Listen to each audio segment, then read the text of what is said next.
No person in the United States shall, on the basis of sex, be excluded from participation in, be denied the benefits of, or be subjected to discrimination under any education program or activity receiving federal financial assistance. Those words help make up Title IX, a 1972 law written by Representative Patsy Mink and Senator Birch Bayh, and then signed into law by President Richard Nixon. It changed the game forever. Now, under the purview of the Department of Education, Title IX is probably most commonly credited for expanding the playing field for women in sports, although there was a much bigger impact in women in education in general. When Title IX passed, my mom was actually in high school, and she was a cheerleader for the basketball team, and I remember her telling me that once Title IX became the law, her high school took all the cheerleaders and they put them on a basketball team, making them the first girls basketball team in Lake George High School history. Now, as a girls basketball coach, this topic is personal to me. Across the board, women's sports have flourished over the past couple of years.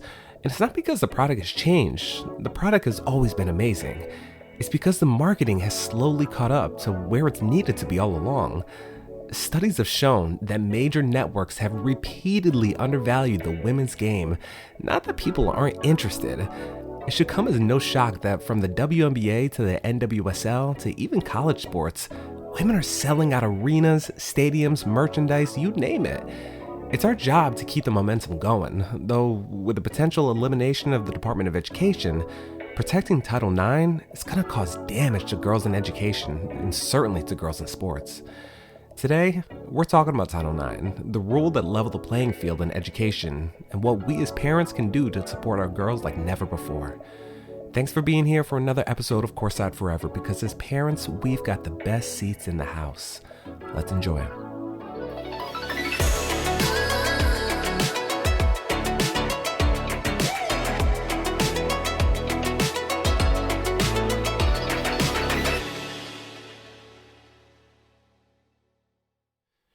Let's start with a reality from the past that is shockingly becoming a little more prevalent today as well. Before 1972, it wasn't unusual for women to be outright rejected from law school, from medical programs, with the justification boiling down to nothing more than their gender. Now, can you imagine being denied the chance to pursue your dreams simply because of who you were? Well, to be honest, if you're not a white man, then of course you can. Now, being denied educational opportunities was the harsh reality for countless women who saw doors to higher education and professional careers slammed shut in their face. But here's how Title IX came into play and changed the game.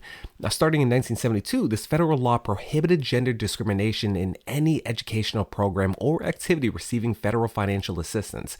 Its impact? Well, it's historic. Let's break it down. Now, by 1979, just 7 years after Title IX's implementation, women began to outnumber men in undergraduate enrollment all across the board. This wasn't just a shift, this was a cultural revolution in academia. Now, according to the U.S. Department of Education, from 1970 to 1993, the percentage of female faculty members in universities and colleges had grown from 24.3% to 51.7%. Do you think that's an accident? I certainly don't. Now, fast forward to today, and more women than ever are not only attending college, but also graduating with degrees in historically male-dominated fields like law, medicine, business, you name it. And this is why I chuckle when people talk about the push to end DEI initiatives, because it's like, oh, y'all just want mediocrity and no competition, huh? Now, the takeaway here is that Title IX has transformed education from a privilege into a right, regardless of the gender. Now, this legislation didn't just open doors, it broke down barriers, allowing women to compete on equal footing, contributing to a better and more diverse academic and professional world. All of us are better for it, unless, again, you like playing games on easy mode. LaShonda Davis was a young girl who was being sexually harassed by fellow classmates in her elementary school. Like too many, Davis faced persistent harassment from a bully, something that her school initially chose to ignore. But her resilience in the legal battle that followed would eventually lead to a significant change in how schools handle cases like hers, making it a huge change in the enforcement for Title IX. Now, on May 24th, 1999, in a 5-4 decision, the U.S. Supreme Court ruled that schools are indeed liable for student-to-student sexual harassment if they knew about the harassment and failed to stop it. So let's break down what that means. The Davis versus Monroe case plus the Franklin versus Gwinnett case of 1992 ruling showed that Title IX's reach extended far beyond sports. Ultimately, it became a crucial tool for protecting all students from assault and discrimination, leading to a safer and more inclusive educational environment. Nobody should have to put up with harassment, and when schools become aware of it, it's not just kids being kids. There are now legal obligations to act, largely thanks to Title IX. In 2011, the U.S. Department of Education's Office of Civil Rights issued a significant guidance document known as the Dear Colleague Letter. This letter was a critical development in the Title IX enforcement, particularly related to sexual harassment and assault in educational settings. Piece by piece, our girls were finding more protections in school, allowing them to focus on their education and sports, which, to the overwhelming amount of non-weirdos out there, it's a great thing. Now, unfortunately, in recent years, we've seen several legal debates and adjustments reflecting ongoing challenges in balancing protections with due process. Long story short, the job is never done. Title IX has been instrumental in ensuring that students have a safe space to learn, free from harassment and assault. But still, the journey toward consistent enforcement is ongoing, as people still try to argue Title IX's definition.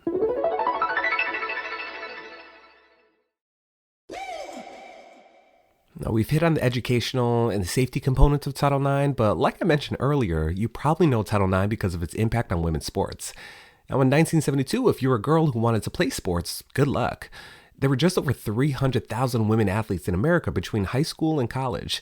Avenues for competitive women's sports, especially team sports, they really barely existed. No scholarships to colleges, no equal funding, no guarantees that you'll even have a team to join. You could be the best player in your school, but there's nowhere for you to go. It can't be overstated how impactful Title IX has become for women's sports. Before Title IX, only 1 in 27 girls played high school sports. Today, it's 1 in 3. That's over 3 million girls competing at the high school level. Basketball, soccer, track and field, rugby, sports that were once dominated by boys are thriving with female athletes. You want to talk about money too? Before Title IX, only 2% of college athletic budgets actually went to women's sports. That meant scholarships for female athletes were rare. But now, women receive billions of dollars in the athletic scholarships every single year. That is life-changing. That's education. That's opportunity. Think about the WNBA and again, the NWSL, women's college basketball breaking records. These leagues exist today because girls were given the chance to compete at younger ages. Title IX didn't just change sports at the high school and college level. It fueled the rise of professional women's sports.